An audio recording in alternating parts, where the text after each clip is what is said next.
standard that is something let's consider that.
But we should go for some. I think so. Not the way. It's something.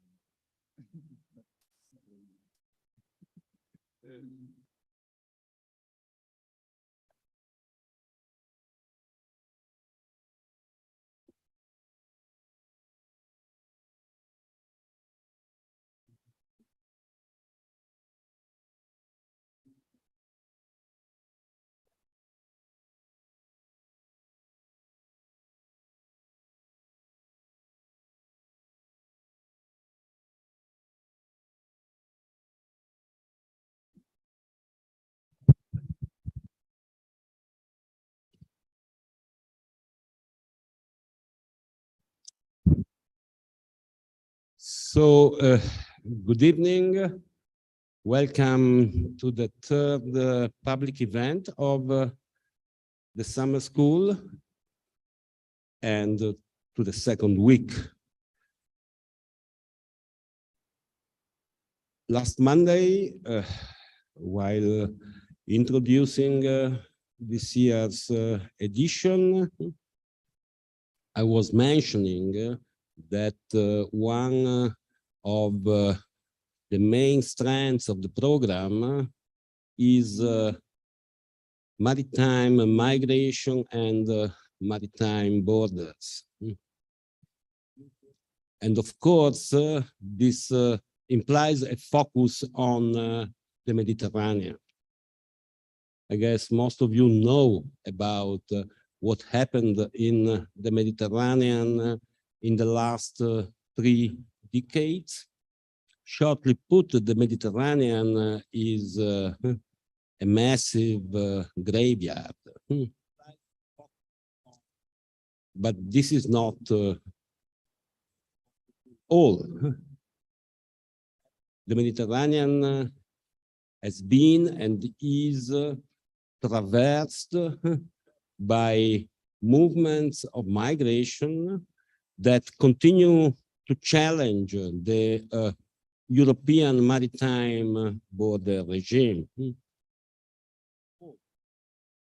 And tonight we want, of course, to focus on technologies of control that lead to so many shipwrecks at sea. But we also want to focus on the stubbornness of migrants who, I repeat, continue to challenge the highly militarized maritime border regime in the Mediterranean as elsewhere, as in landscapes that are strictly connected to the Mediterranean, as the so-called Balkan route. We have two guests tonight, and they are good friends of mine. I am particularly happy to welcome them to our summer school. Starting tomorrow, they will give morning codes, and in a way tonight they will anticipate some of the topics to be discussed in class in the next days. Lorenzo Pezzani and Charles Heller got their PhD from Goldsmiths in London, from the Center for Research Architecture that was for several years at least directed by Eyal Weizman, an Israeli architect who wrote an amazing book on the architecture of occupation in Palestine, Hollow Land.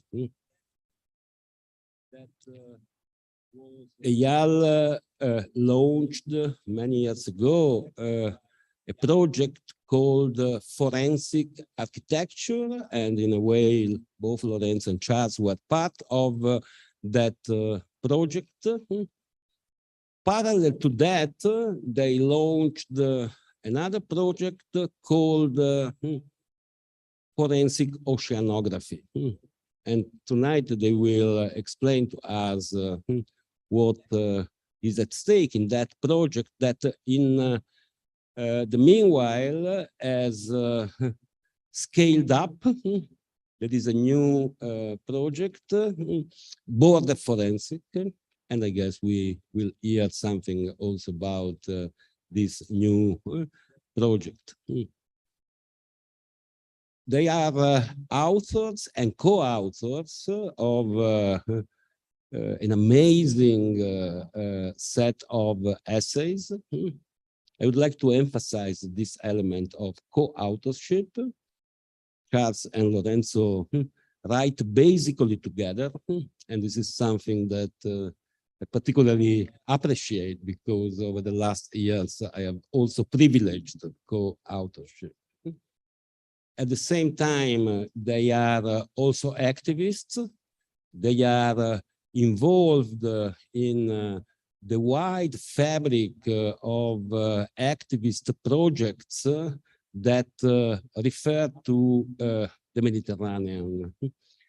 I guess this will be also part of our deliberations today. So please.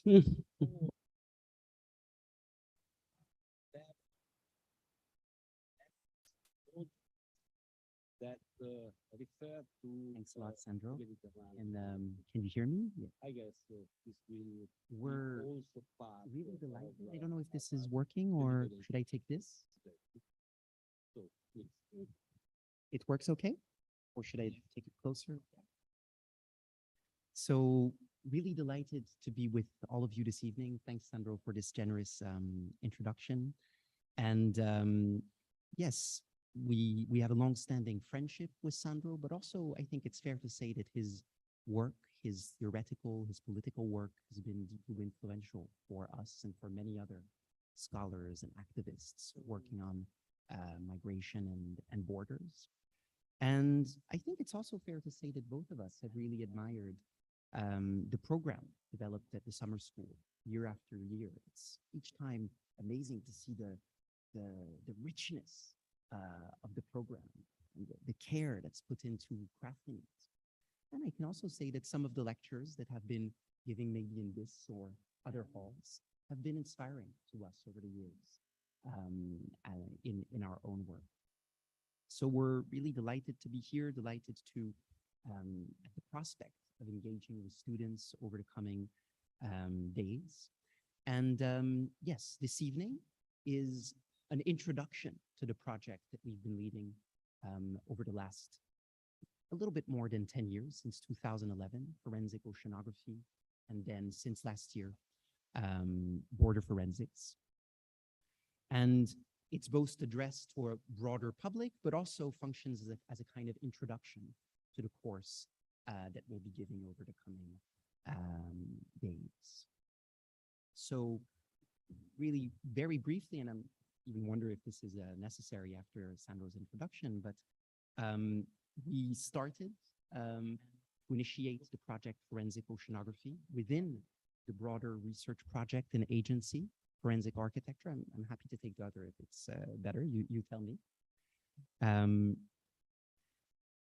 In 2011, and our project developed new methods to document violations at the maritime borders of Europe. We'll say more, of course, about this this evening and over the coming days.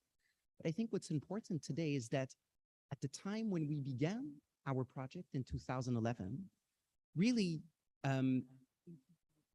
non-governmental actors. No worries at all. This sounds better.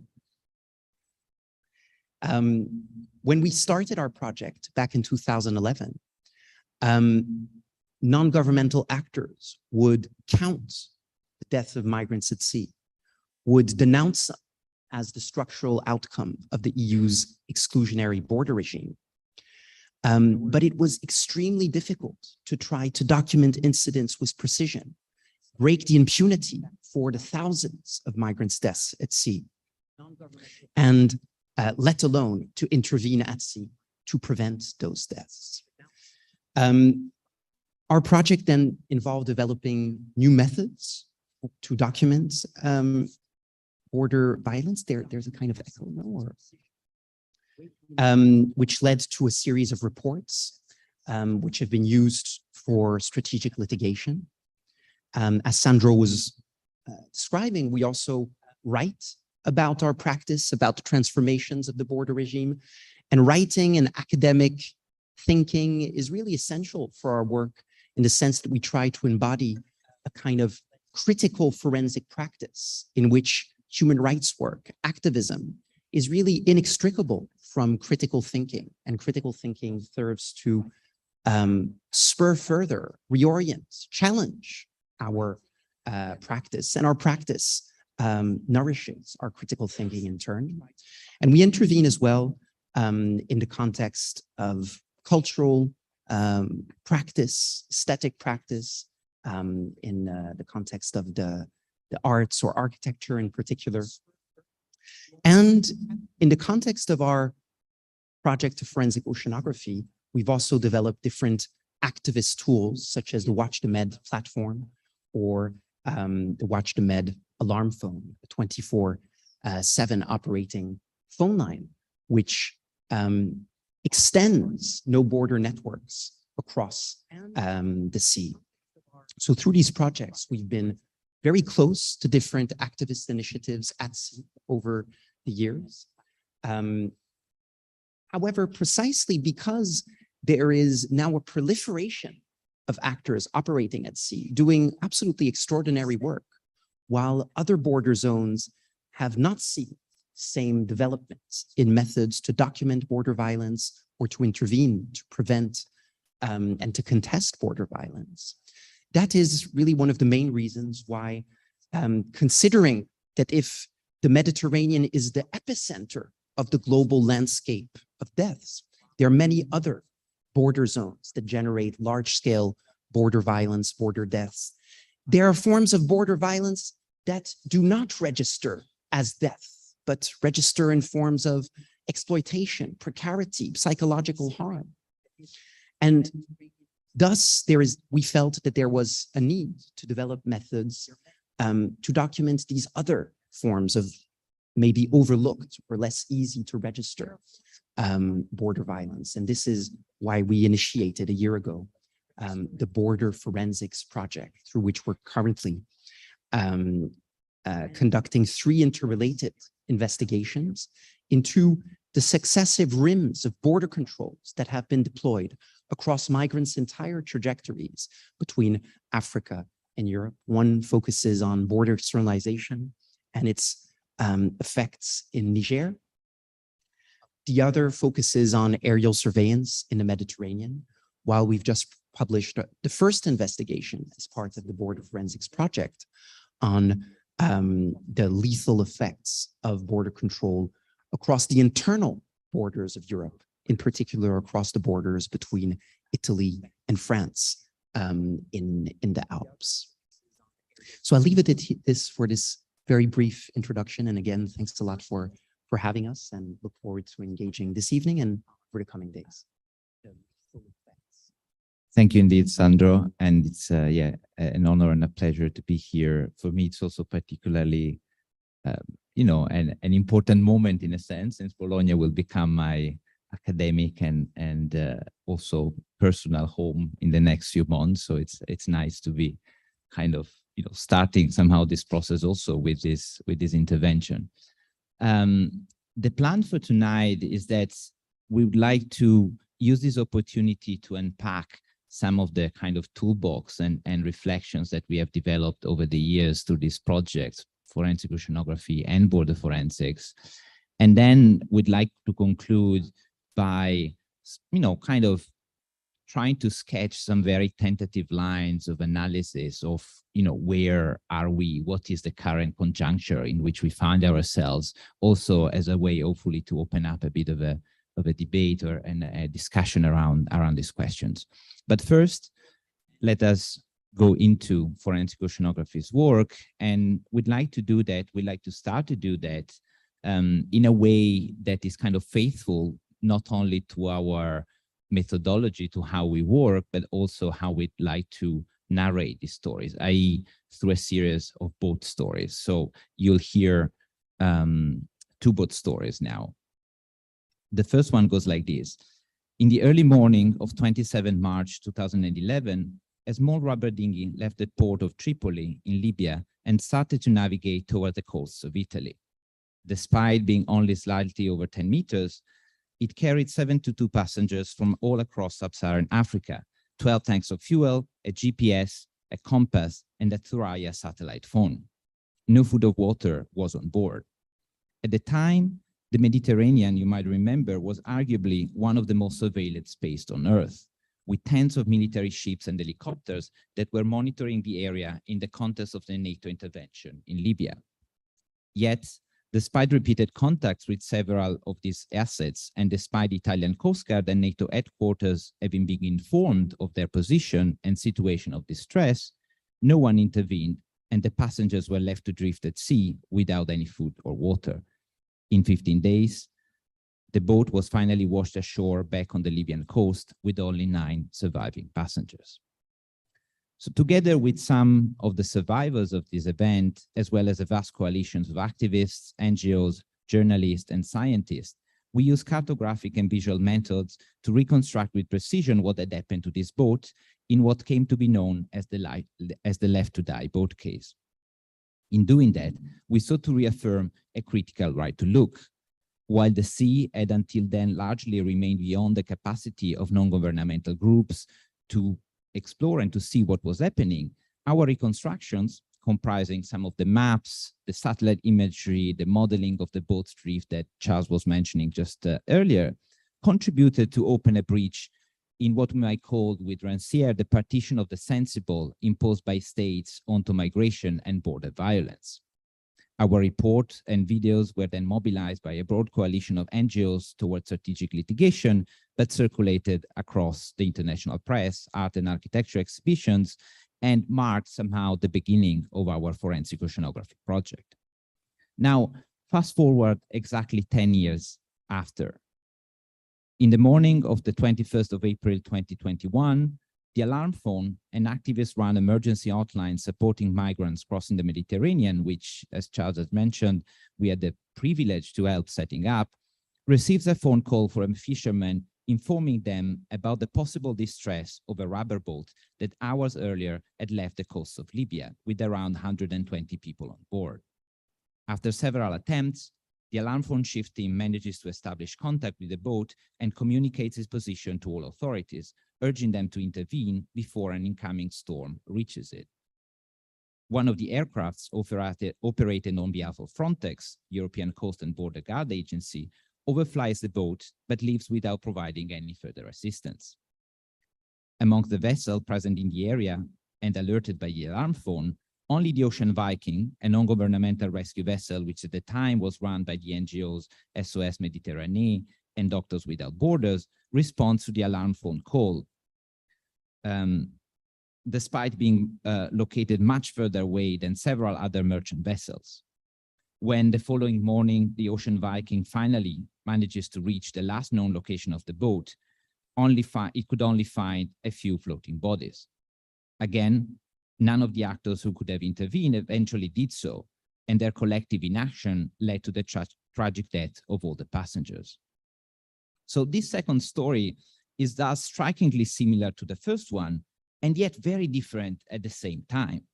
First of all, the presence of the Ocean Viking and the crucial role played by the alarm phone, two non-governmental groups that did not exist back in 2011, allows us to even be aware of a case that, because of the absence of survivors, would have probably not even been registered in official accounts of deaths at sea back in 2011. At the same time, though, the fact that no EU or state naval asset was present in the area is a stark reminder of how the EU and its member states have been gradually retreating their naval assets so as not to become embroiled even in the few rescue operations that they were participating in, and has progressively substituted them with planes and drones that can much more effectively enable Libyan militias to pull back migrants to Libya.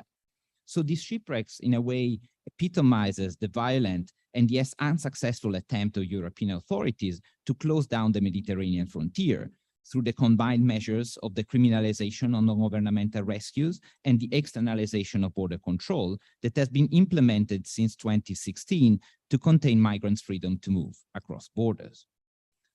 So these two boat stories symbolically bookmark the beginning and the end of a sequence of intense turbulence at the maritime frontier, during which several tens of thousands of illegalized migrants crossing the sea and the solidarity group who support them have violently clashed with the shifting bordering practices of European states.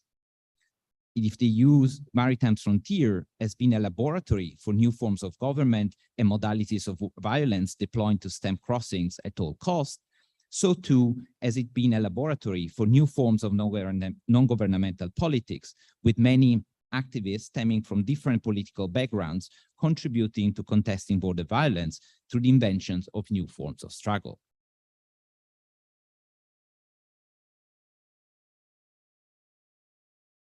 Now, we're starting with these two very specific events located 10 years apart from each other.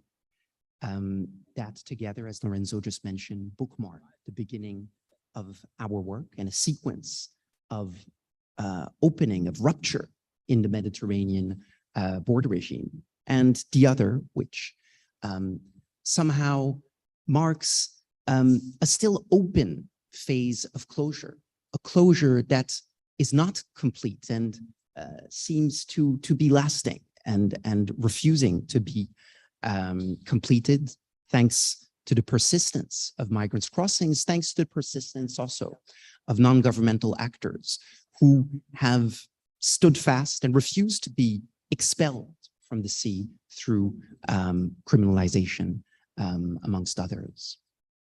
Now, I want to suggest that I'm going to come back to this particular sequence starting from 2011. But before that, I'd like to locate these events at sea of border crossing and border violence and this broader sequence in a longer temporality of the becoming border of the Mediterranean. How and when did the Mediterranean become such a contentious border zone? Why are the migrants who transgress it excluded from European space in the first place?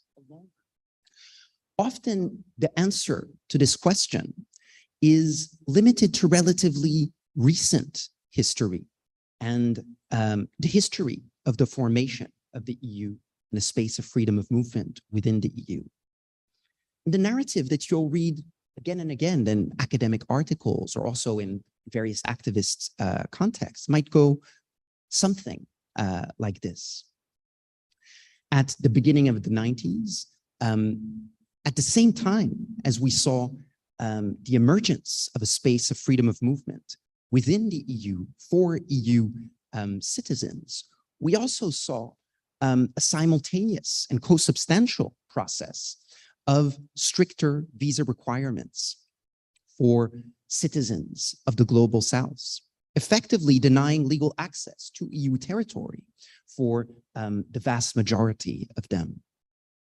As a result, those who refused their spatial assignation were forced to resort to precarious and clandestine means of border crossing, clandestine in the etymological sense of hidden.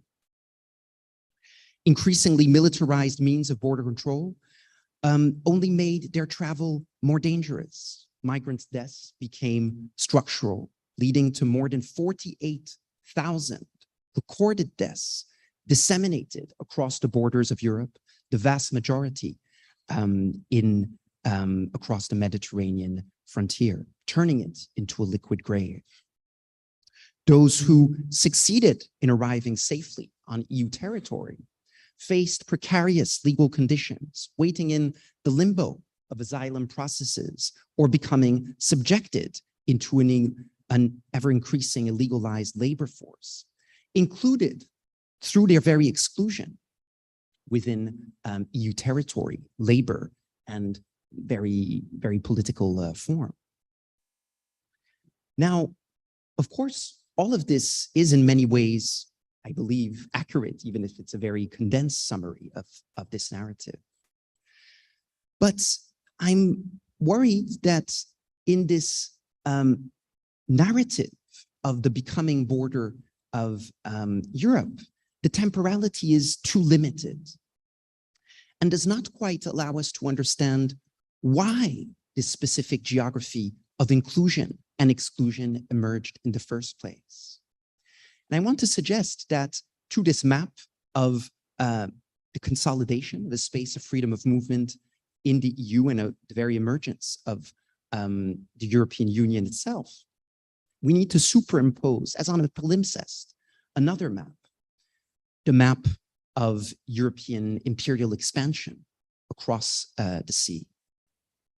Of course, we cannot go into detail into the post-colonial becoming border of the sea. We can chart some of its movements very, very quickly.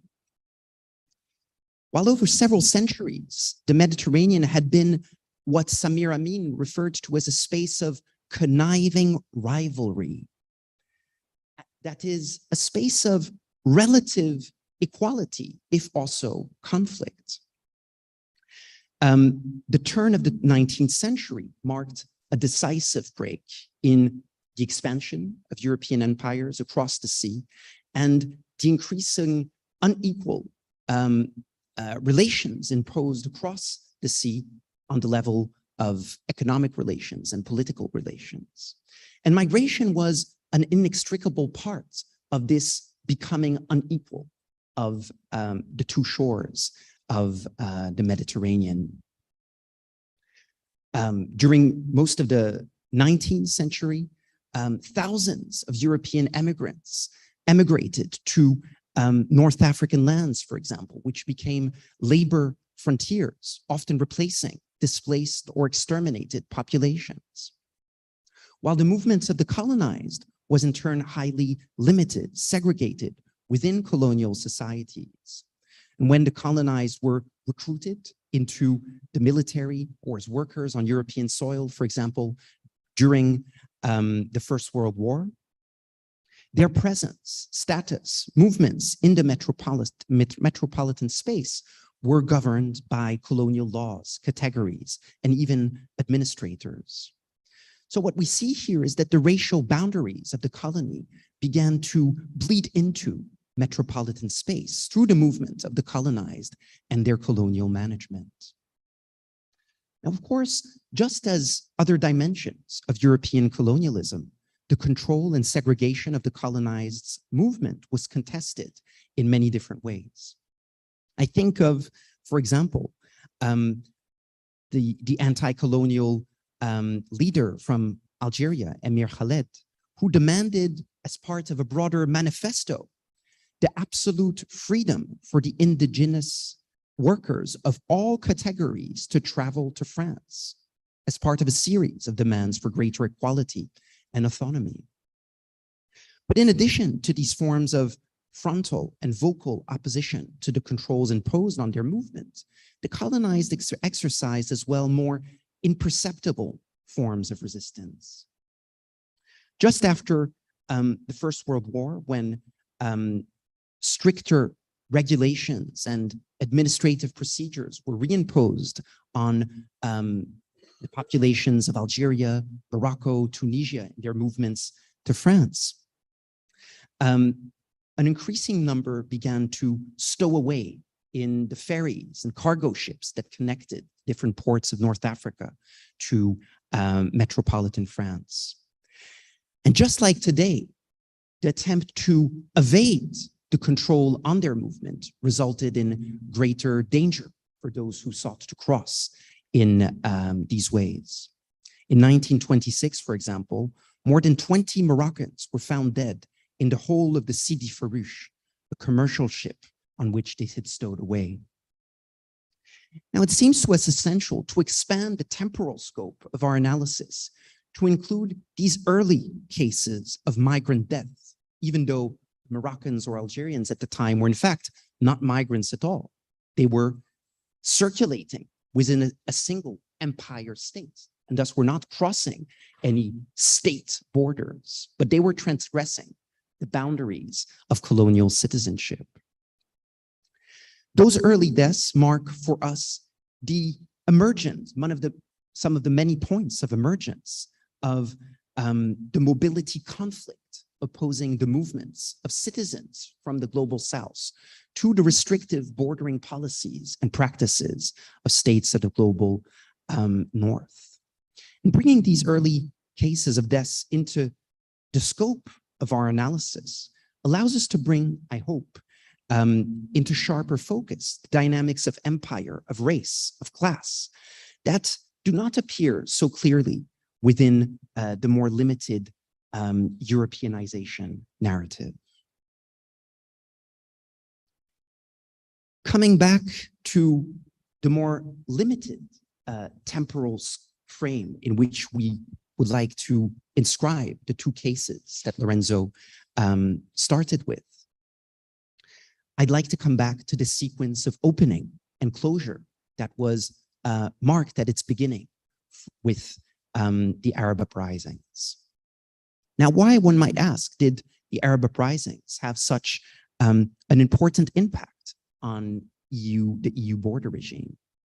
Simply put, because the very authoritarian regimes that were contested by the Arab uprisings were the very regimes that the EU relied upon to impose its outsourced border control throughout the 2000s.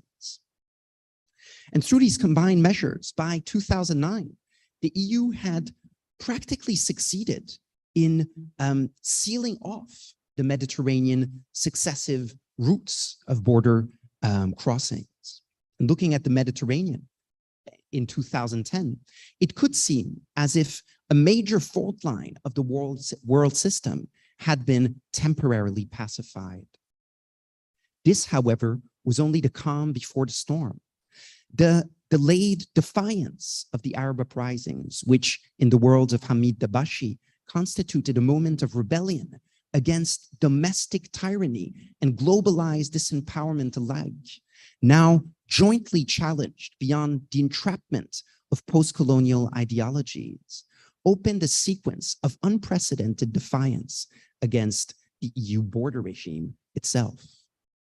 Tunisian migrants seized the power vacuum to seize their freedom to move. At the time, some might remember that in European media in particular, journalists asked, but are Tunisians not betraying the revolution?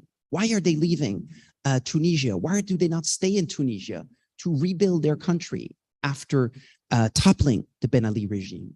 But many of the Tunisian migrants we spoke to at the time would tell us rather, no, we are not betraying the revolution. We are seizing another dimension of the freedom that was denied to us, right? Another dimension that the Ben Ali regime denied to us jointly with its EU counterparts, the freedom to move. And that freedom to move was seized by Tunisians and others across the sea, but also as their movement persisted across European territories, transgressing the internal borders of Europe in violation of the Dublin regulation in particular. And that capacity to overcome European borders peaked in 2015 with what we refer to as the long summer of migration.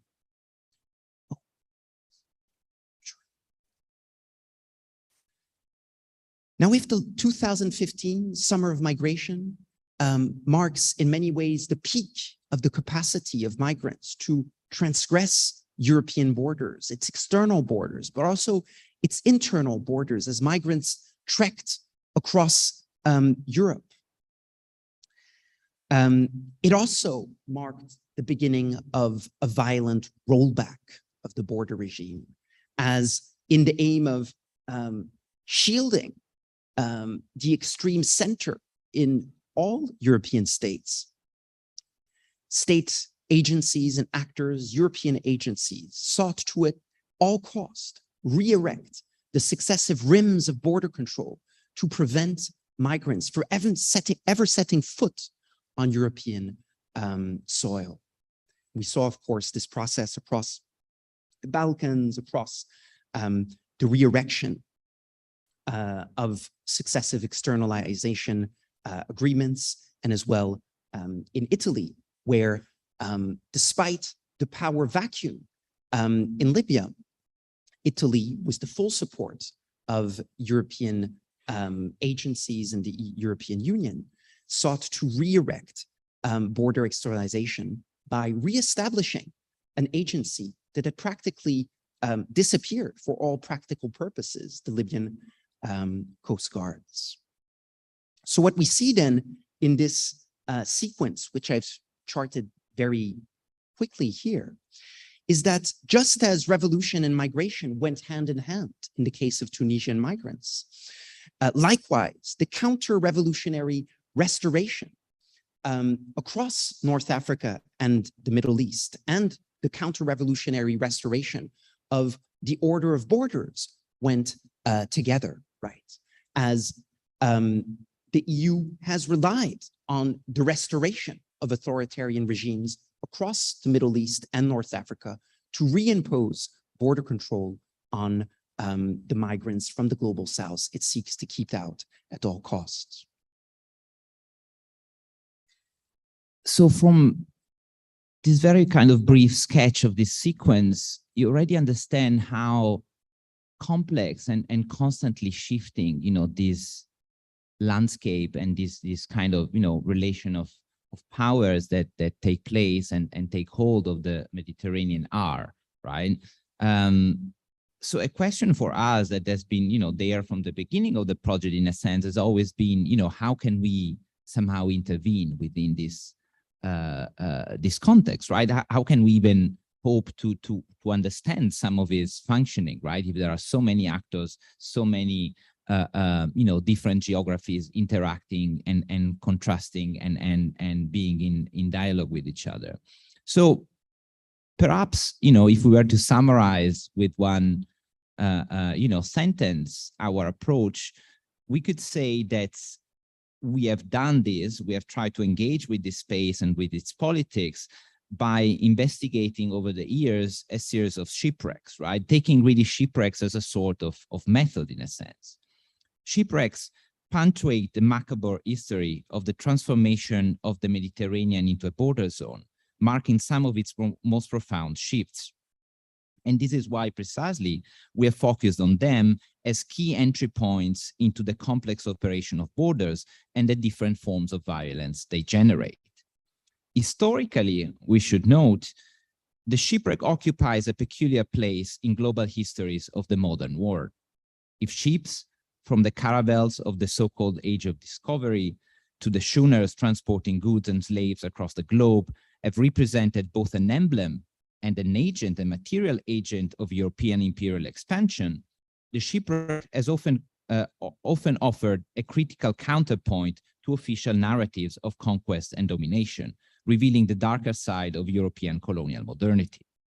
Similarly, stories of contemporary migrant shipwrecks often offer a striking manifestation of the necropolitical effects of European borders and a stark reminder that for most people from the global south, crossing a border is often a matter of life and death. But beyond their symbolical value, shipwrecks have also been kind of rallying points, points of intensity where a lot of kind of activist and political organizations taken place.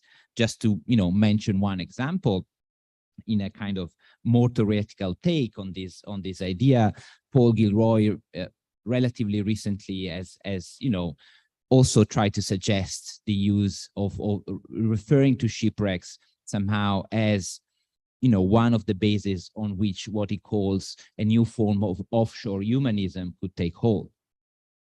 Yet, border guards and policymakers often present shipwrecks as a conjunctural and unintended byproduct of state action to control national borders, for which no clear responsibility can be assigned.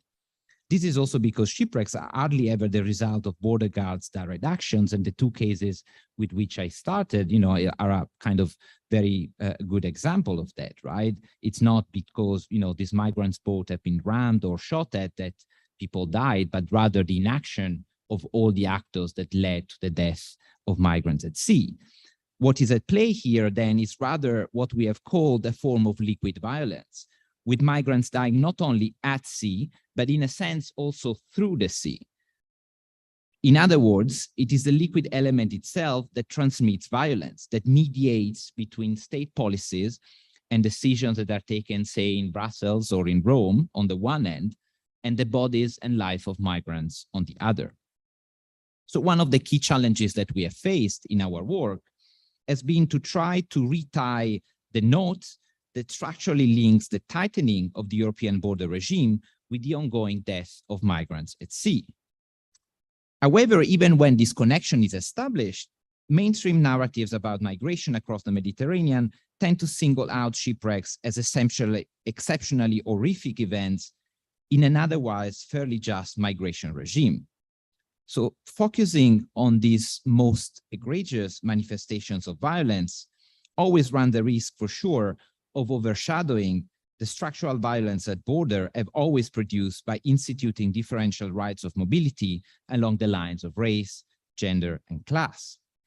So aware of these risks, in our work, we are always consider shipwrecks not exceptional, but rather paradigmatic of the violence of the Mediterranean border regimes. Our hunch is that such events can function as portals into the very structures that underpin them. In a sense, briefing on, but also reversing Brodell's reflections of historiography, we could say that if we look carefully at the crest of forms that animate the sea surface, so in this case, the event of a shipwreck, we can discern in them some elements of the deeper undercurrents that have led to them, i.e. the multifarious policies and practices of border closure and the structural form of violence that these generate. Our attempt to deal with these questions, no, sorry, I'm kind of mixing up my notes. Yes, our attempt to deal with these questions has articulated itself along two interconnected modes of intervention. The first has been an engagement with the spatial dimensions of the maritime frontier. Maritime frontiers represent perhaps the best paradigm of the complex and elusive nature of contemporary borderscapes. At sea, the moment of border crossing is expanded into a process that can last several days and extends across an uneven and heterogeneous territory that sits outside the exclusive reach of any single polity. Nowhere seems the linear metaphors that we have inherited from Westphalian mythologies of sovereign territoriality seems more inadequate than in describing the conflicting and often overlapping jurisdictions migrants encounter when crossing the Mediterranean. From the various areas defined in the UN Convention on the Laws on the Seas to search and rescue regions, from ecological and archaeological protection zones to areas of maritime surveillance. Nor can the Mediterranean border be exclusively circumscribed to the maritime expanse, as we know that the vast material and digital surveillance apparatus follow certain bodies also before they reach shore and after disembarkation.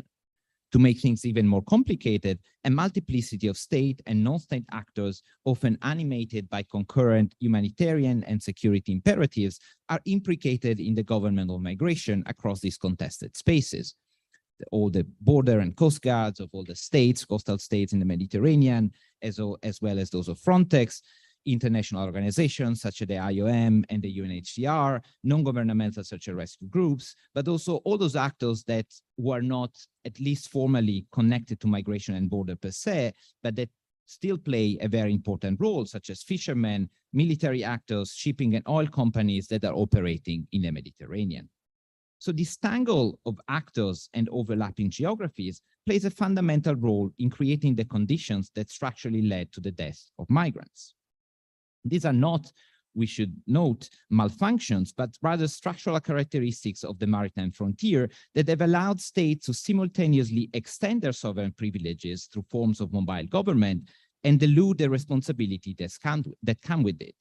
For instance, the strategic mobilization of the notion of rescue has allowed coastal states to justify police operations in the high seas, yet the overlapping and conflicting search and rescue regions have also led to recurrent cases of non-assistance to migrants in distress, as I was showing in some of the cases we were mentioning earlier. So in contrast to the trope of the sea as a lawless zone, whose liquidity would make it impossible to draw stable boundaries, the proliferation and spatial entanglement of different legal regimes across the maritime border has created what with Heller Easterling we might call a disposition, an unfolding potential, an inherent agency that makes certain things possible and other things impossible, ultimately producing large-scale violence. So it is because of this distinctly spatial dimension of violence at sea that mapping has represented such an important aspect of our work.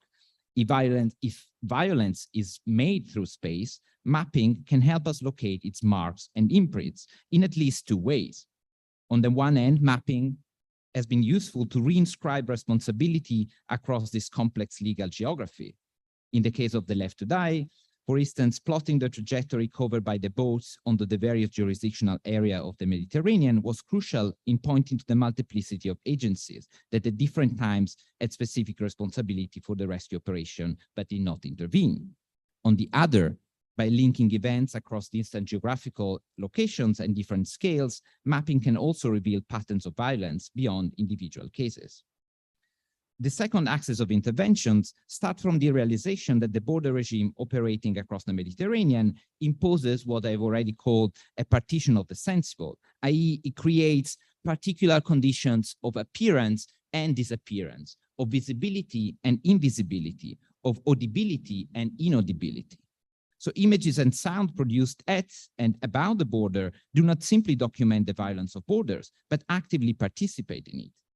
Whether it is through the logic of border spectacle or that of state secrecy, the very act of exclusion that underpins the EU's policies of migration take place as well within and through its various visualizations.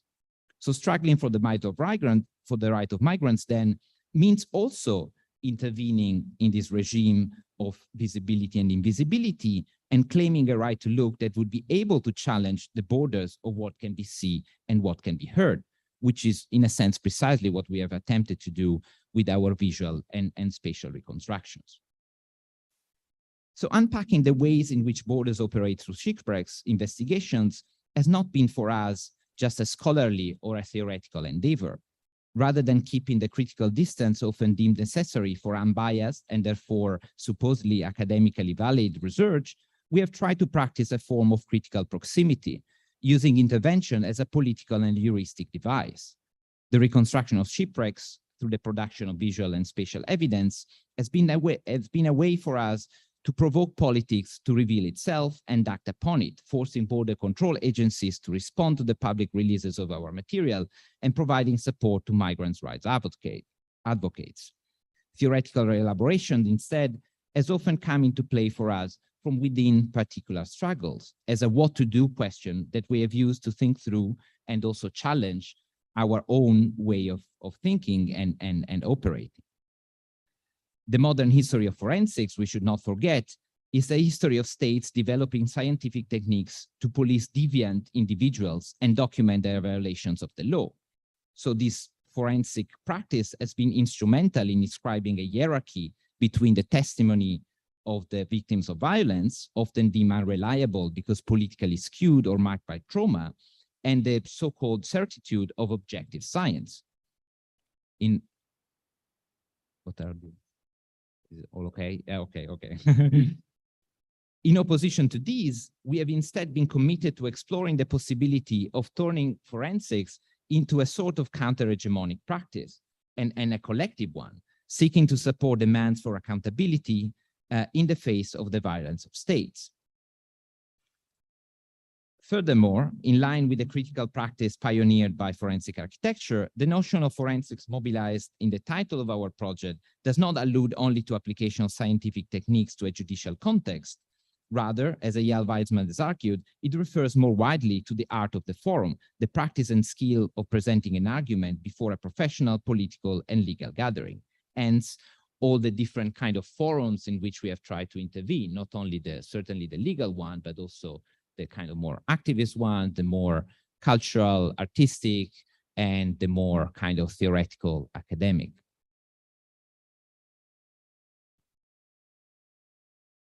Is this a storm that we hear? Is this a storm that we hear? So let's spend even more time together here and think and talk together. You won't be going out anytime soon. You're a captive public now.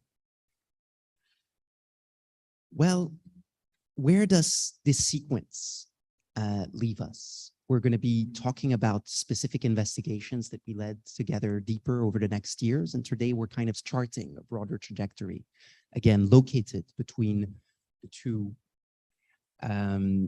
shipwrecks that Lorenzo started with. What have been the effects of our practice? What have been the effects of the multiple non-governmental practices that we have seen deployed over the years? Well, on one level, of course, we started our work in 2011 with lethal practices of abandonment. 10 years later, almost day by day, we documented, or with other actors such as the alarm phone, another shipwreck perpetrated by the very similar forms of lethal abandonment, right? So the prospects, the conclusion that we can take is, of course, only in terms of very limited change. We have not been able to put an end to migrants' deaths at sea. At the same time as the April 2020 shipwreck that Lorenzo mentioned exemplifies precisely, the passenger did call for the alarm phone. There was a rescue NGO vessel that was present at sea. Actors who were entirely absent and in fact almost unimaginable when we began our work in 2011. So we have seen over the years the Mediterranean be transformed into a veritable laboratory for the invention of new forms of transnational political practice.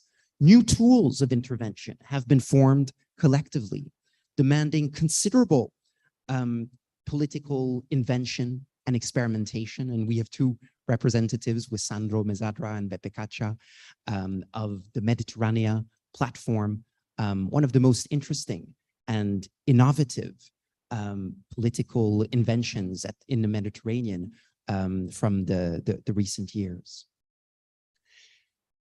And despite these deaths, the very existence of these non-governmental initiatives, which have allowed to prevent several thousands of deaths, and their capacity to persist in space, remain at sea, despite their criminalization over the last years, is extraordinarily important and must be continued.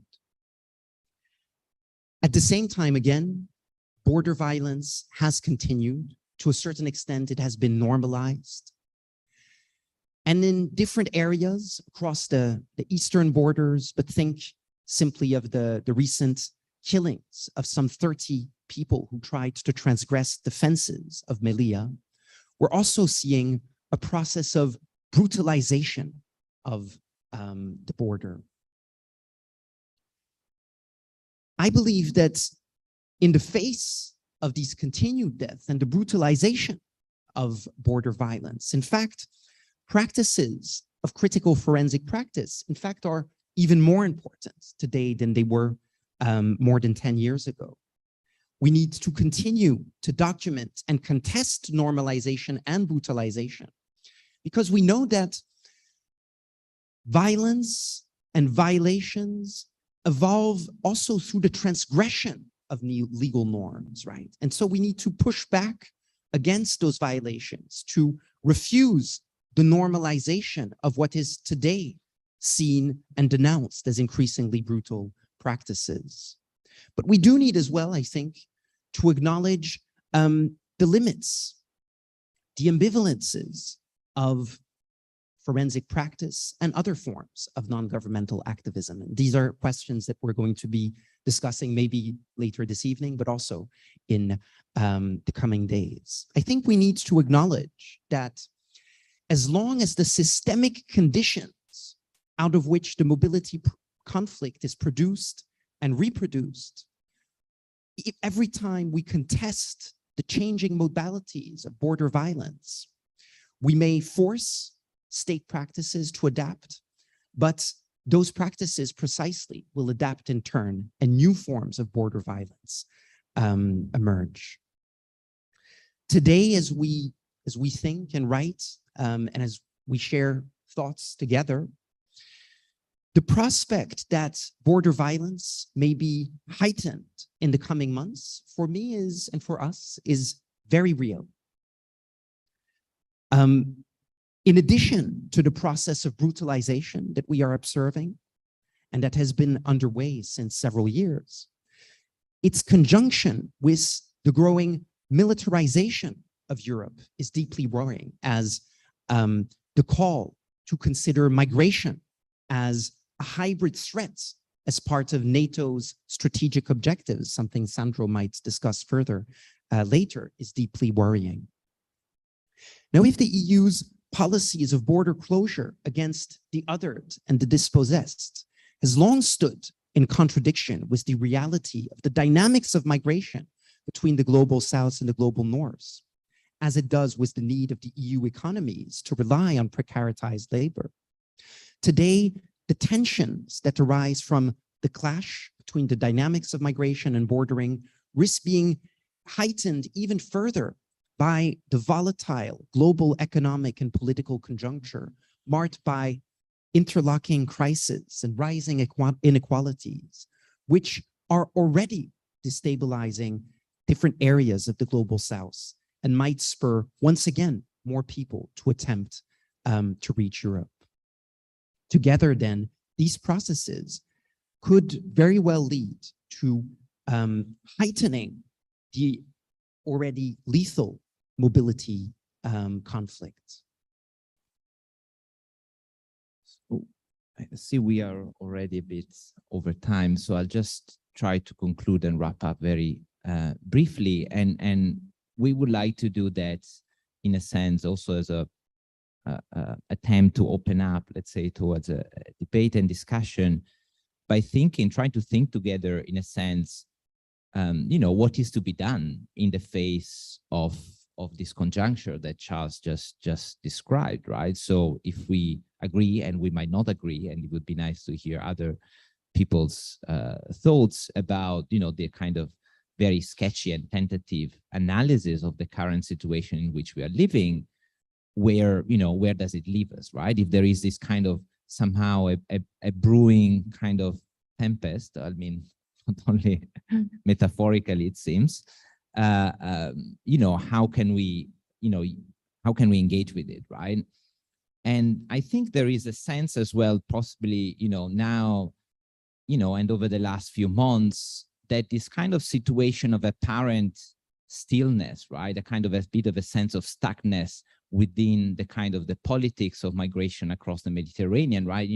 There's no kind of anymore that level of, kind of intense media attention that there was, only a few years ago, after, Salvini's attempt and, like not only him, of course, but let's say after the EU's authorities attempt to, close down the Mediterranean in 2017, 18, and the kind of huge and important pushbacks by social movements and by migrants themselves, let's say, against that, there seems to have, the situation seems to have crystallized somehow in a sense of, let's say, equilibrium, right? That it's a bit, kind of repeating itself over the last years, and where, some of the macro structural changes that are very deep and important that are, happening on a global scale have not somehow yet kind of found a direct expression, let's say, in the events that are taking place in the Mediterranean.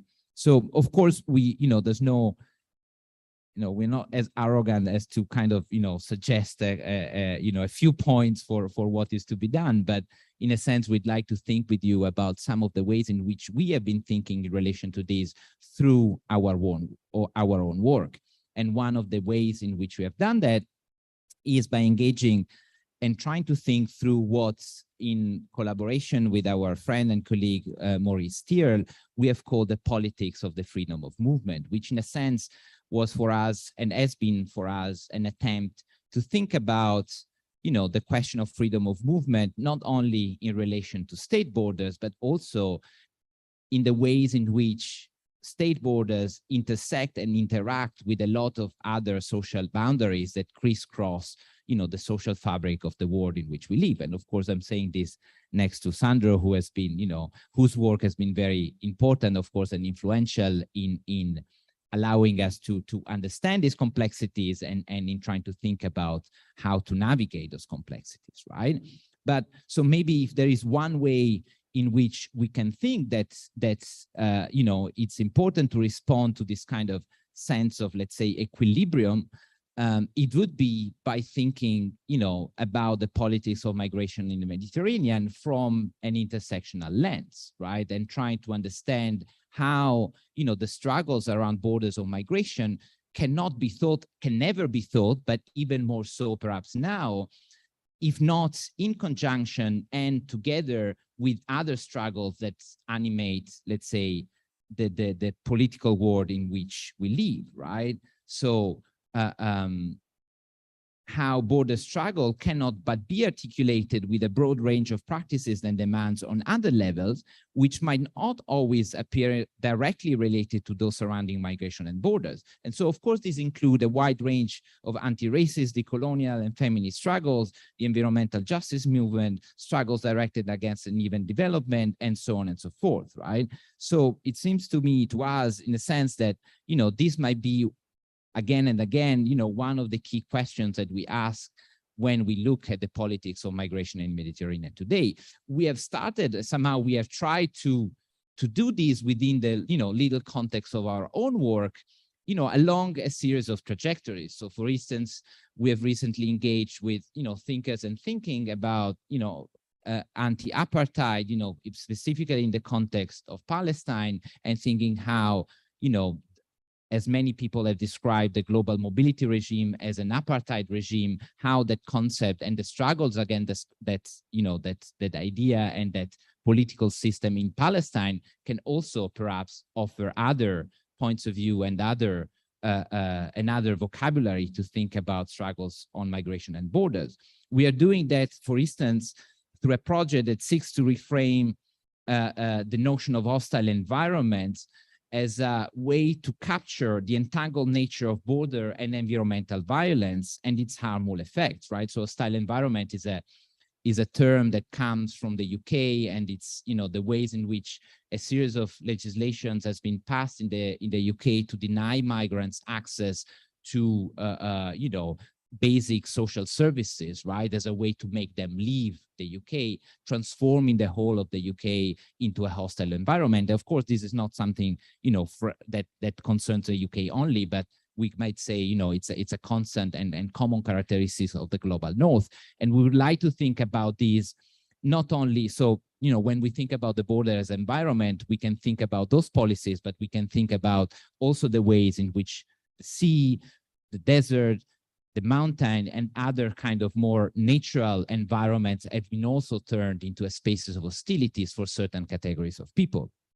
Finally, in our recently published investigation into the death of Blessing Matthews, a migrant woman originally from Nigeria who died at the Alpine border between Italy and France while she was being chased by French police, we want to think about how an abolitionist perspective, you know, might help us, again, creating new connections, right? Of course, this is a case in which the police was operating at the border, but in a sense, the kind of discussions and connections that were already emerging from this case already pointed to other forms of police violence that take place within somehow the metropolis. So, you know, various cases in which in Paris and in other European cities, racialized people have been killed or brutalized by police forces, right? So these are some of the kind of questions or the lines along which we are trying to think in this moment.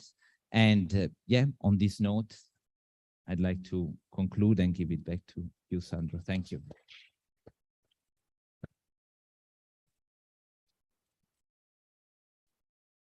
Thank you very much, Charles and Lorenzo. Now it is the moment when I should say the floor is open. But we have a special guest tonight, a person that spent several years in Libya and directly participated in his own way in the struggles of migration that Charles and Lorenzo have been describing. So I would really like to invite David Yambio to say a couple of words, what he wants to say. He recently arrived in Italy. And what is important for me to say is that I'm not inviting him as, let's say, a witness. I am inviting him as an activist involved in struggles that we share.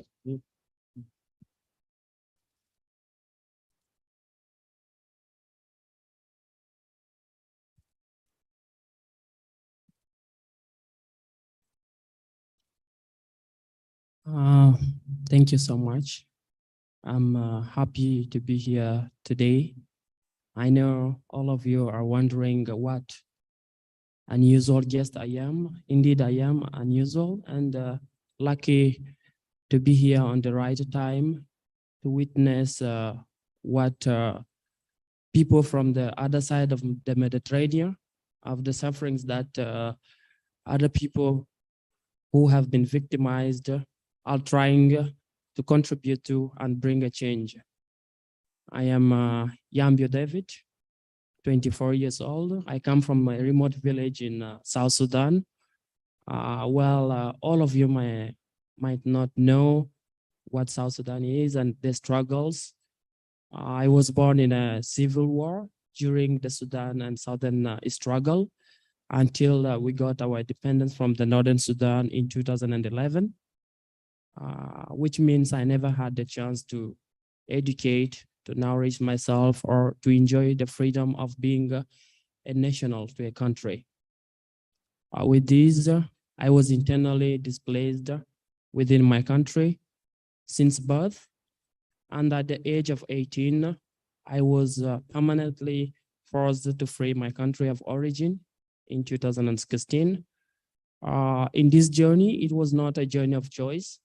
It was a journey of courage, trying to figure out where to make a living and to understand why will this happen to me and to the people that I surrounded myself with?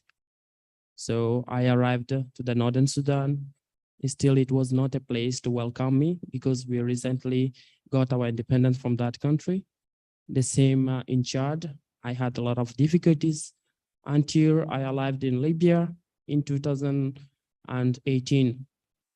My intention was not to cross the Mediterranean and arrive in Italy, but given the situation, the circumstance to which border authorities from Europe, from Italy, Malta to Libya have been influencing the existing authorities in the country and militias. People are terrorized, people are killed before they reach the borders of Libya within Africa. So which means the brutal border regime have been extended not only to Libya, but to the global south, to the Great Sahara, North Africa, and to the Maghreb region, talking about Morocco, Algeria, Tunisia, and Libya, which are at the coast of the Mediterranean. In this journey, upon my arrival, what I found in Libya was nightmares made of torture, exploitation, slave labor, and ransoms that people were constantly kidnapped to be paid. For these reasons, I tried to cross the Mediterranean. When I was sitting there, I saw on the screen how people were drowning and they get rescued. It triggered an open wound that is deep inside my heart, that I have lost friends, people who had dreams, faces, parents in this journey, people I met in Libya. They all were like you. But politically, in Italy and to European authorities, they are not people. We are not people. We were made in Libya and we are made to feel like we are subhumans. We have consequently lacked the opportunities to educate, to freely move within Africa, and the rights to seek asylum. Because I believed that arriving in Libya, I had the right to seek asylum in Italy, in Europe, in different parts of the world. But I was not given this chance. The first time that I tried to cross the Mediterranean was in 2019. I was forcibly pushed back by the Italian authorities to Libya, where I had to spend 7 months in human detention centers without any judiciary review. This happened with forced labor, exploitation, starvation, hunger, and diseases that I had to suffer without any cure. The cycle repeated itself not only once, twice, for the third time to 5 times.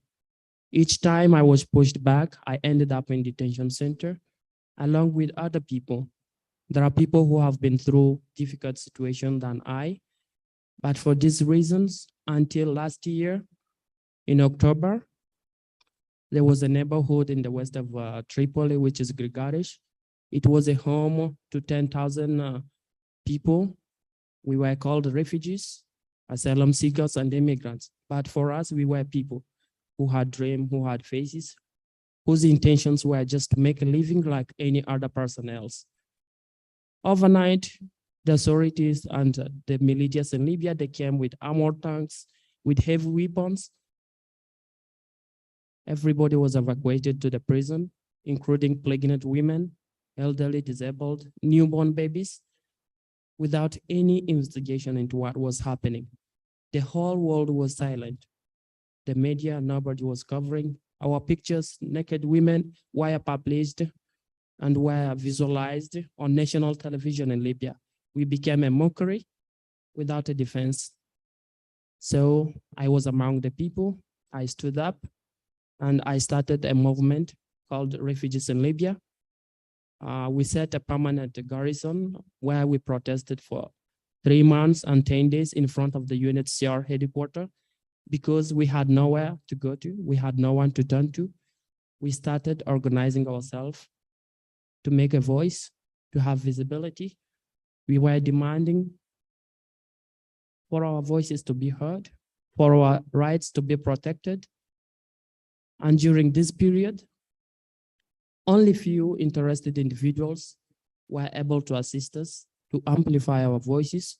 And these include Mediterranean Saving Humans from the other part of the world, Alarm Forum, the NGOs who were focusing on the rescue missions in the Mediterranean. But key officials like the European Union, we wrote letters to them, to different activists, but we were not received. We were neglected. And even after 3 months of starvation, because we were living by the sidewalk without access to toilets, without food, without shelter. Again, in January, on the 10th of January, the same authorities came for us in the middle of the night. People were shot at, people were beaten, and they were arrested and taken to inhuman detention centers, which are official and not unofficial ones. In these detention centers, people have no right of movement. They are treated as animals because of the EU border regime, because Italy, European member states that does not want the people to set their foot in the border. They are paying untrained, uneducated authority, militias in Libya, in the Maghreb region, to put away and to hinder us from accessing the European borders. How did they treat us? They treat us by killing us, by arbitrary detention, and these findings of these activities are being done publicly and in the back door. It is well documented, as I have heard, but for us, we have documented this with our scars, with wounds in our heart, because we have been unable to raise this to the national and international level. Only few interested international activists, NGOs, and human rights groups have been able to document this, but yet nothing is changing. As I speak, the people who were protesting with me, 300 of them are still kept behind bars without any judicial review, without access to even what we might say lawyers. They are kept like animals, forced to work. This is the whole story. There is more to talk about, but I want to appreciate you all today because the mindset that I had about Europe, the European citizens like you have changed, because for us, we had a very great hatred towards what are called Europeans, because we are being killed by them, but this is not true. It is the authorities. For the citizens, I see today there is a great eggplant which is trying to multiply into amplifying the voices of the people behind the wars. I'm happy for the activities that you are interested in taking part in, and I hope that it will continue to rain. I will be very grateful during my time in Italy to contribute to this great cause. Thank you.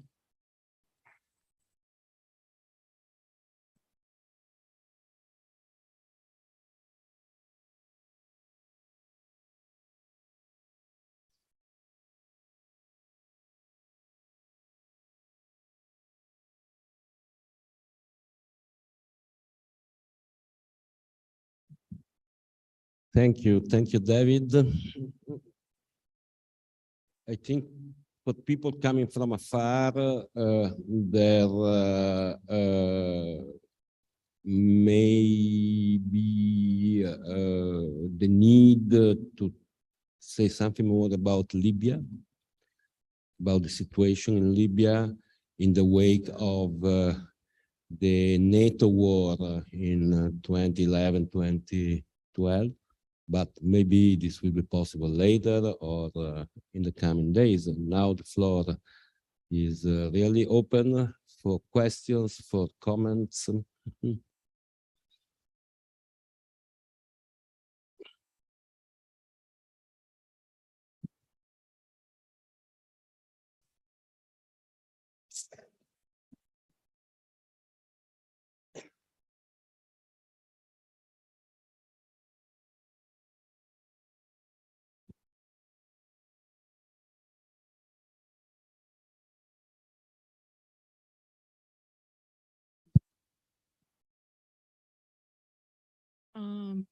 Hello. I had some questions, but I think it's not the time to make these questions after listening to David. I just want to share something, and it's in Central America. Now it's clear the message from the United States after this big migration of the North Triangle to the States.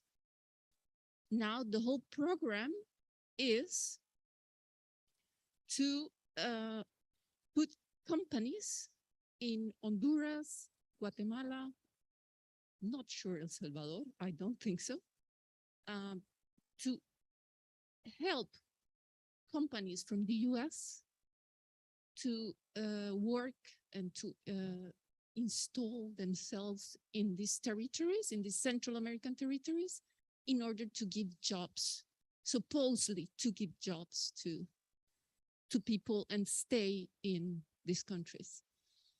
So I just want to share that piece of information about what's going on in Central America and the North Triangle.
So maybe, Sandro, you want to also think with those developments in Central America.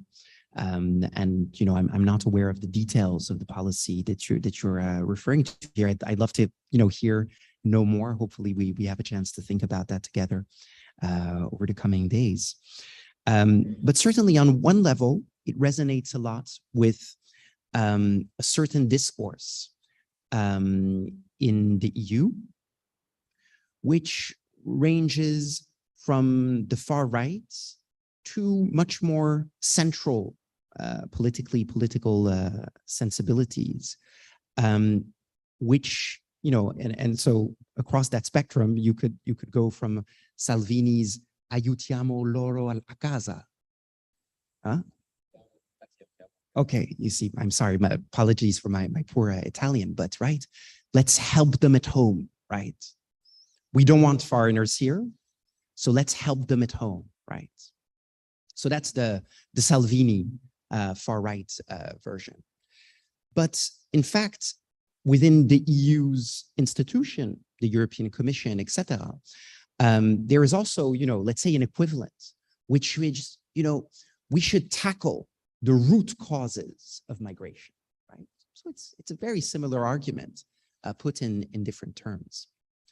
Of course, the way this actually translates is using development funds as conditionality to force states of the global south to implement repatriation agreements or other forms of externalized border control, right? Now, what might be addressing the root causes of migration? First of all, if the EU really wanted to address the root causes of migration, it might put into question and radically transform the global economic system. It might transform agricultural agreements. It might put an end to overfishing off the coast of West Africa, right? There would be many different political and economic initiatives that the EU might adopt to address the so-called root causes, right? But of course, this is not what the EU is doing. Again, it's using development aid to pressure states of the global south. Of course, there's another issue, a fundamental issue, with the very premises of this discourse, which is considering that migration in and of itself is a problem, right? Now, it is needless to say a problem for people to be forced to flee their countries because of conflicts, because of authoritarian regimes, because of the lack of possibility to provide for one's existence, because of the lack of prospect for one's life. Needless to say, those are very serious issues. But migration in and of itself is not a problem, or should not be considered a problem.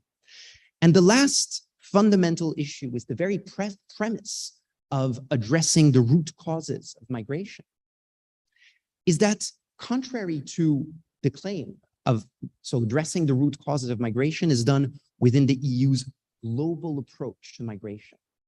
This is not a global approach. It's an entirely one-sided approach. It's a one-sided approach of the EU seeking by other means to stem migrants' movements, right? But it's not at all global in the sense of addressing in a more holistic way the systemic conditions of the mobility conflicts. If the EU really wanted to adopt a global approach to the mobility conflict itself, it would address the root causes of European racism, starting by the legacies and the continuing forms of colonialism.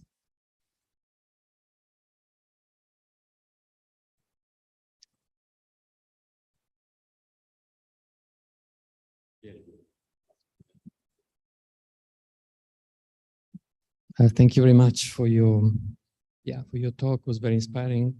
I just had a broad question in relationship to what Charles was saying, the relationship between migration and decolonialism or anti-colonialism. And I don't know if I understood well, but you were describing the right to migrate as a stance against colonialism. Is that correct? And it seems to me that in a way, what the empire was assuring was actually a very smooth logistical flow of migrants, although very deadly. But I think that this functionality that you are describing comes precisely for the collapse of the imperial order and from this dysfunctional nation state order in which the Mediterranean finds itself as a reflection of a dysfunctional European system that is based, it's a supranational of nations. So I wonder if rather, I think it's important to talk about the freedom to migrate, but it's also important to address the structural inequality in terms of the coloniality before people are actually forced to migrate. So, and I'm very interested in recuperating these decolonial aspects, because I think it's very interesting. But I think I was just a comment in that direction.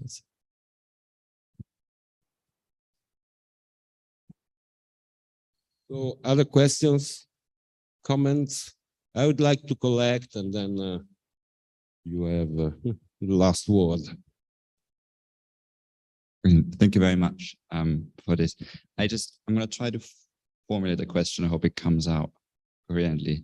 I was particularly struck when you started talking about, and you only briefly touched on this question of the normalization of border violence and the brutalization of border violence, and how forensic oceanography is first working to work against these transgressions, because of course the transgressions are normalized. But as you acknowledged, there are of course limits to this. And as I guess, I'm wondering about other ways of maybe challenging these normalizations, because of course forensic oceanography is not really working towards or against these larger currents of, what is the word, of apathy in amongst the European audience, where even the event that is exposed, the border violence exposed, doesn't seem to really talk to or not talked to, but like doesn't seem to affect lots of people living in Europe, right? Because it becomes this spectacle, but a spectacle that creates further empathy. So I wonder if you could, talk more on this. Sorry, just be throwing words out, but thank you so much. More questions?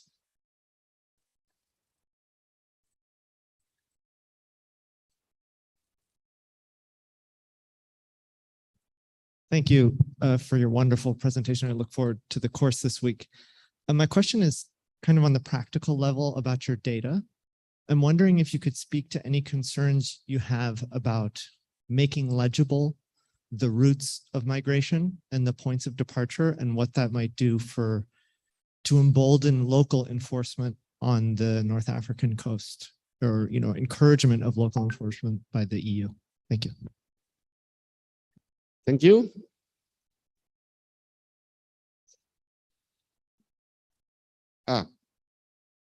Facciamo prima di lì e poi lei.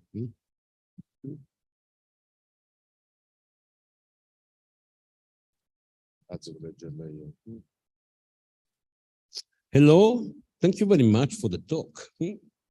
My question is regarding land-based crossing. If you have thought about working on sort of technology, a satellite, for instance, or technology that you know of which records or traces border violence on the Alpine borders. We know a couple of activist scholars who work on that.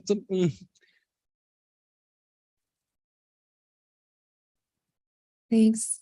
Oh, and thank you for your talk and for everybody who's contributed so far tonight. I come from Canada, where embarrassingly enough, there's a far-right activist named LORENZO who came across some controversy years ago and was deplatformed on her GoFundMe because she decided to sail with some fascists in the Mediterranean waters and intervene on a refugee boat.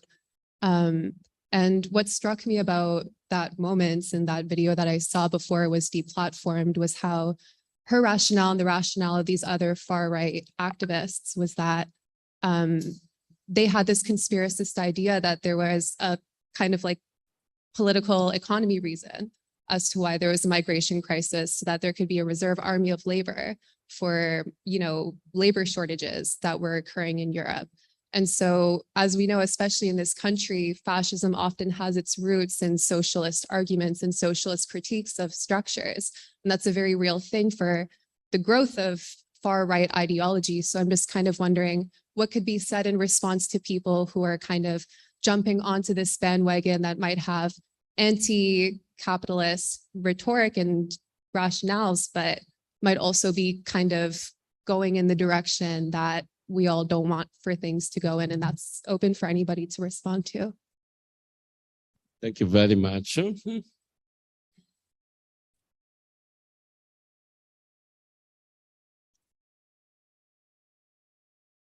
So 3 seconds yet. Okay, I think is enough. Please remember, it is not raining anymore, so you don't need to talk 1 hour to protect us.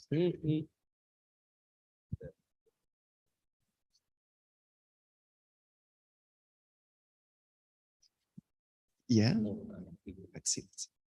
Okay, so these are all actually really great questions, and I'm looking forward also to going deeper into each one of them over the next days. I'm sure we won't be able to do justice to them this evening. But yeah, maybe starting from Massimiliano's question earlier, I don't think that I actually mentioned migration as decolonization, although I'm in fact quite sympathetic to the argument. I think what was more important for me in bringing in the colonial expansion of Europe across North Africa and as one of the moments of the emergence of this uneven mobility regime is to foreground the racial categories that structure the unequal mobility regime that we observe to this day, right? I think that was my more limited, modest point. That said, I do think that the argument for migration is decolonization, which is being formulated by a range of activists, academics. I'm thinking now of Tendai Echume. I'm thinking of the important work of Nandita Sharma, which might go also in the line of thinking of Nandita Sharma's work, might go something like this, that national independence ultimately served to contain demands for freedom and equality of colonized people, right? And so that the national form, again, has contained those demands and ultimately has, under the guise of formal sovereign equality, allowed to perpetuate a global political economy of fundamental inequality. And that in this context, there needs to be a fundamental rethinking of strategies for decolonization beyond the entrapment of the national form. And this is certainly an argument I think is extremely important and relevant. And I do, certainly see the way that we can think of migration as one strategy to forward demands for freedom and equality in the present. Long ago, Immanuel Wallerstein, Giovanni Arrighi wrote about migration as a form of instant egalitarianism, claiming equality through movement when that equality is unreachable right here, right now, within the fundamental inequality of the global political economy.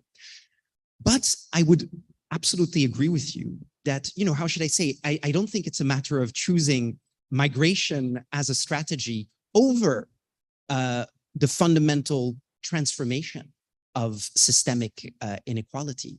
Rather, and this connects back to the sketches of the arguments that Lorenzo shared with you here on the politics of freedom of movement, we think it's entirely insufficient to think of freedom of movement as simply lifting visa restrictions or even abolishing state borders. How can we think of freedom of movement as long as people are forced to flee their homes as a result of extractive practices, wars, authoritarianism? How can we think of freedom of movement as long as people are checked in the streets of Bologna on a train or a bus, right? So somehow for us, a politics of freedom of movement in the strongest sense starts with migrants' movements and the multiple restrictions and boundaries they encounter, and seeks to think of each of those restrictions as a potential node to contest the unfreedom to move and demand in practice more freedom to move. So that argument for the politics of freedom of movement is precisely about an articulation of these different scales and modalities of struggle. The only small thing that I wanted to add is that I think it's interesting when you look at migration within an imperial context, right? And of course, even the word migration sounds strangely, right? Because it doesn't quite fit that frame. But let's say people's movement, within an imperial context, what is interesting is that, the racial kind of roots of the desire to control people's mobility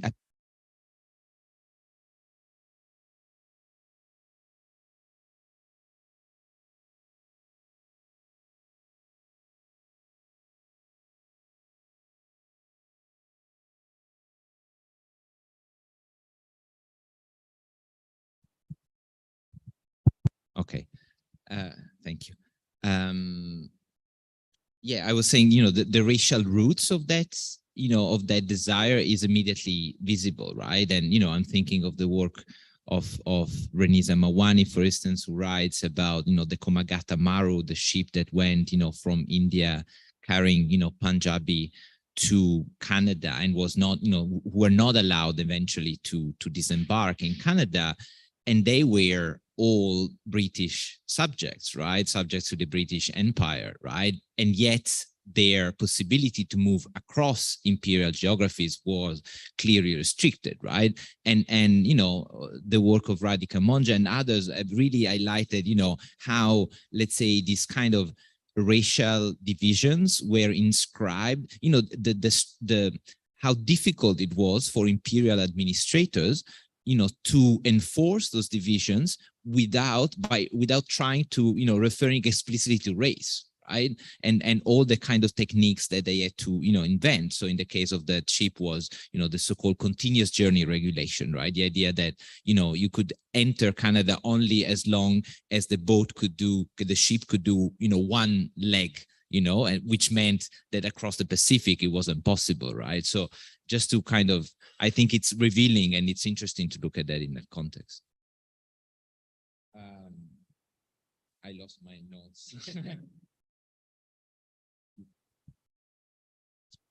I mean, maybe the question of normalization, apathy, etc. I guess you're entirely right, I think, and I think it's important to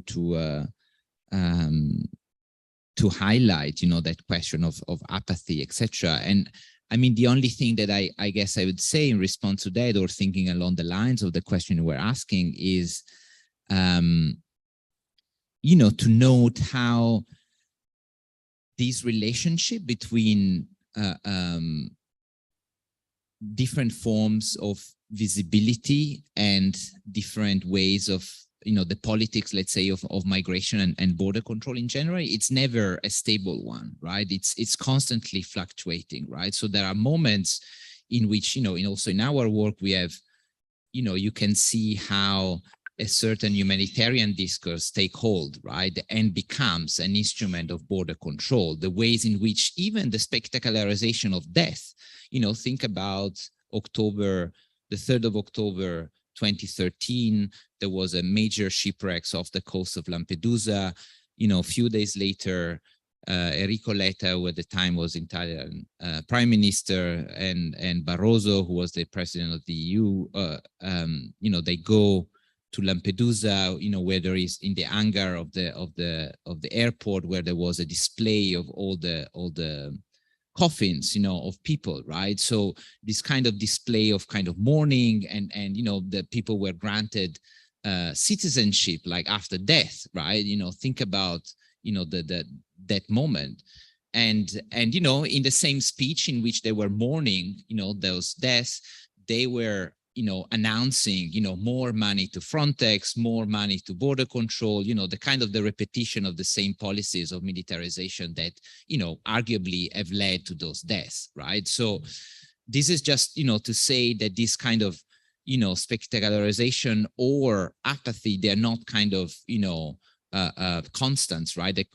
On the other end, they constantly fluctuate, they're constantly shifting, right? And so for us, in a sense, it has always been important to try to understand and diagnose the kind of the conjuncture in which we are trying to intervene, and when do we need to show more or less images, right? Another problem another question we have been facing in our work is that, after NGOs started to take the sea, they have managed to produce an incredible amount of imagery about what was happening in the Mediterranean, which was amazing because it allowed to document a lot of, violence and a lot of, the deadly effect of the border regime, but also it produced a lot of footage and photographs that were in a very close and almost disturbing proximity, to Black and brown bodies struggling for their lives, right? So we have wondered about how to use, how can those images be used in an ethical way? How,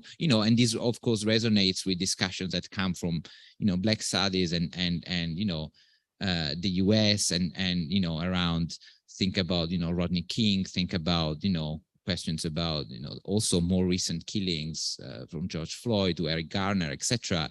What role do those images and their circulation and their consumption play in also reinforcing kind of, racial stereotypes and the very violence that, arguably people are trying to contest, at least in some cases, when showing those images, right?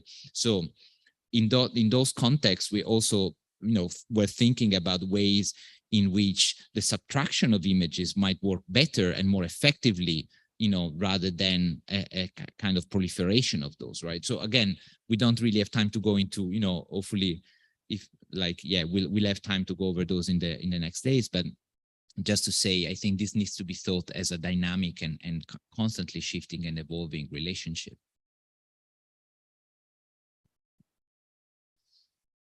Just add very brief comments. Very brief comments to that. I mean, the question of how to respond to normalization and brutalization is really a question that we have with us right now, and to which I would say we don't have a definite answer. It demands more thought. It demands experimentation as well. I do think, that we are seeing transformations in modalities of border violence over the last years. I'm thinking, that the type of border violence that is killing a large number of people across the Mediterranean is predominantly an indirect form of violence, right? Which kills without touching mostly the bodies of migrants whose movement is made dangerous by restrictive EU policies, right? So it's predominantly a form of liquid violence that kills without touching. And the conditions for which Italy and the EU create also by delegating border control to non-European actors beyond the territory of the EU. I'm thinking of the Libyan Coast Guard, right?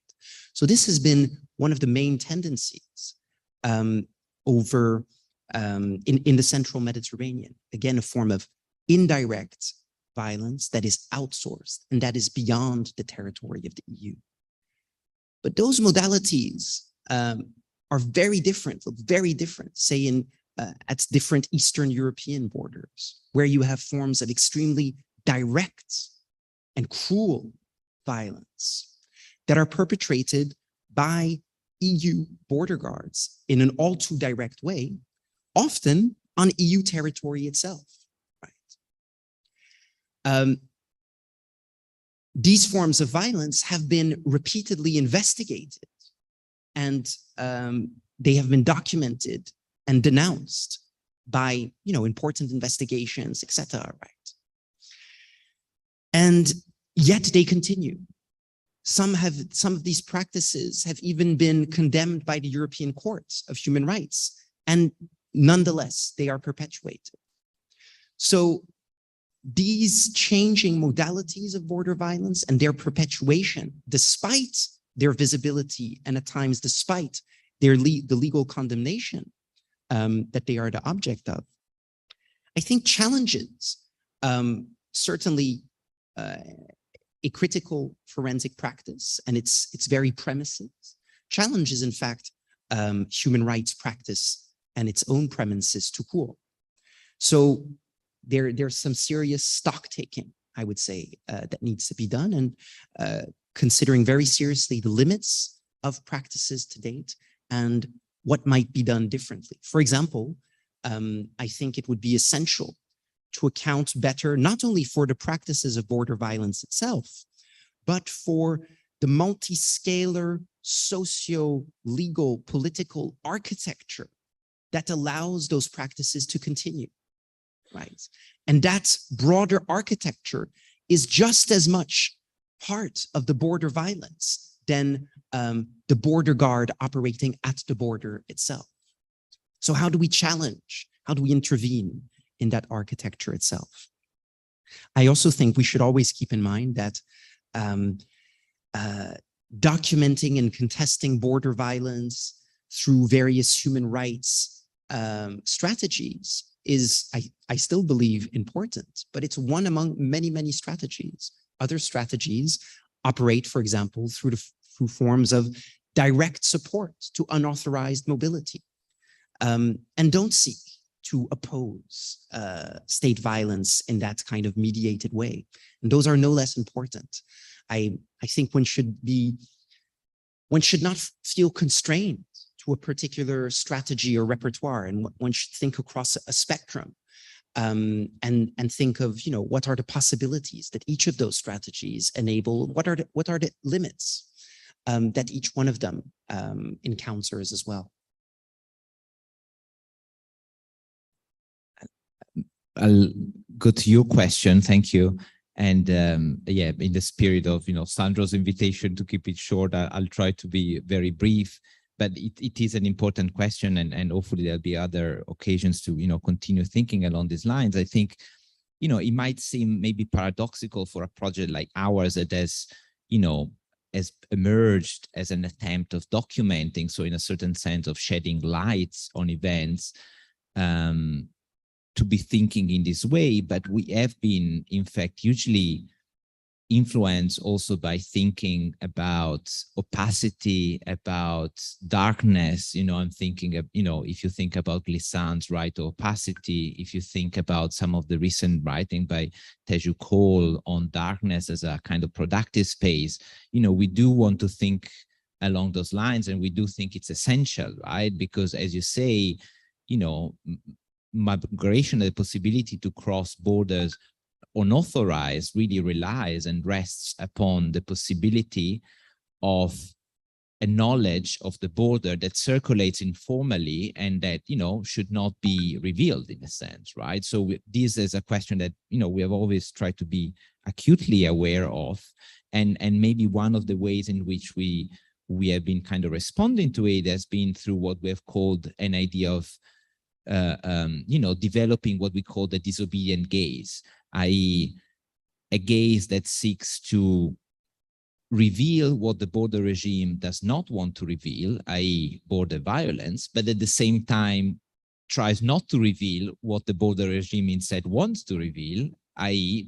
precisely the roots and the patterns of migration, right? Of course, this sounds very well and easy, when saying it, then, this is also like a constant question and practice that really goes down to the level of like, when we draw a map, how thick is that line, what color it has, like how do we, so it has a lot of repercussions and really informs a lot of decisions, right? But still we try to use that as a kind of guiding political and also ethical compass in a sense to navigate some of these questions. Yeah, technology for Alpine. I mean, do you want to? Yeah. No, precisely. The reason why I wanted to come in on this is to connect to what you were just saying a bit here. And maybe thinking about the recent investigation that we conducted into the deaths of Blessing Matthew, who died 4 years ago when she was being chased by border guards, some 15 kilometers within the French borders, so already on French territory. And the policemen chased her through a village and her companions. And she encountered the limit of a river, which was torrential at the time, that she couldn't cross. And the border guard grabbed her arm, threatened her. And as she broke free from the grip of the border guard, she fell into the river. Probably died at that moment, although in fact, we do not entirely know the conditions of her death. We only know that her body was found 2 days later, 11 kilometers downstream. And this has been an extremely important case for us.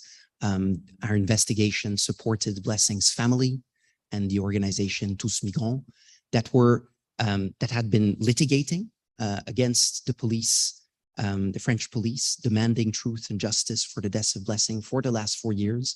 And the case was closed because the judge considered that there was not enough evidence of the police endangering Blessing and her companions. And so we attempted to support them in generating new evidence to demand the reopening of the case. And there we quickly realized that there were no images of the events that we might rely on, as we've been working with in other recent cases in the Mediterranean. Neither was there high resolution satellite imagery, for example, that we could rely on. We had a manufactured opacity that had been crafted by the police investigation, creating shadows out of the contradictory and very vague statements of the gendarme. And so here, it was not any, high technology, satellite imagery, or whatever else that really allowed us to try to account for what happened to Blessing on that night of the 7th of May, 2018. But the testimony of one of her companions who we managed to reestablish contact with, and who courageously came to the village of La Vachette and described to us in detail the unfolding of events in the space, in situ. And it's thanks to his testimony that we could come a bit closer to understanding the conditions that had led to Blessing's deaths. And what's important for us here as well is that at times there is also, a kind of heroization of the forensic investigator using these cutting edge tools. And the risk is that one becomes more interested in how smart the forensic investigator is than in the people whose lives have been violated and the people who are struggling for their rights. And so for us here, it was very important also to foreground the voice of Hervé, the traveling companion of Blessing, and to foreground that voice out within our own spatial reconstruction of the events, beyond precisely any other cutting edge technologies. But we could talk about various methods that might be used in the coming days, maybe together. And last but not least, the question about fascism and the conspiracy theory. I mean, I'm certainly not equipped enough to give you like a very precise and specific answer, but I think the kind of hunch that you were already pointing at yourself of, let's say, looking back at also kind of more classic writing about fascism, like thinkers that have thought about fascism as an historical phenomenon, could be really useful, because in a lot of that writing, the question of like how fascism has been able to channel and kind of direct, let's say, social and class hatred downwards rather than upwards, it's of course one of the key themes, right? And certainly one of the ways, or kind of one of the rallying points and questions that a lot of also more recent neo-fascist, populist, right-wing, movements have been used, and kind of the fire that they've stoked, right, to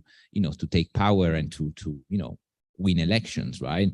So you could summarize that there's this slogan that often is used in demonstrations, right? The enemy didn't come by boat, the enemy doesn't come by boat, but it comes by limousine, right? I think that's perhaps a very short but effective way to think about that relation in a way that precisely foregrounds, the question of like, where is that hatred pointing at, right? Is it trying to squash those, below yourself and, kind of those who have starting to acquire a very little, social status or right, etc., or is it rather pointing upwards, right? It seems to me there is the fundamental question. And again, I'm sure others would be able to say this in a more precise and correct way, but this is maybe just one way of thinking about that. So thank you very, very much. Participants in the summer school will have the opportunity to continue to discuss these issues with Lorenzo and Charles over the next days. The next public event will be on Wednesday, 7 p.m. It will be a talk by Denise Ferreira da Silva. Surprise, surprise, introduced and moderated by me. Thank you.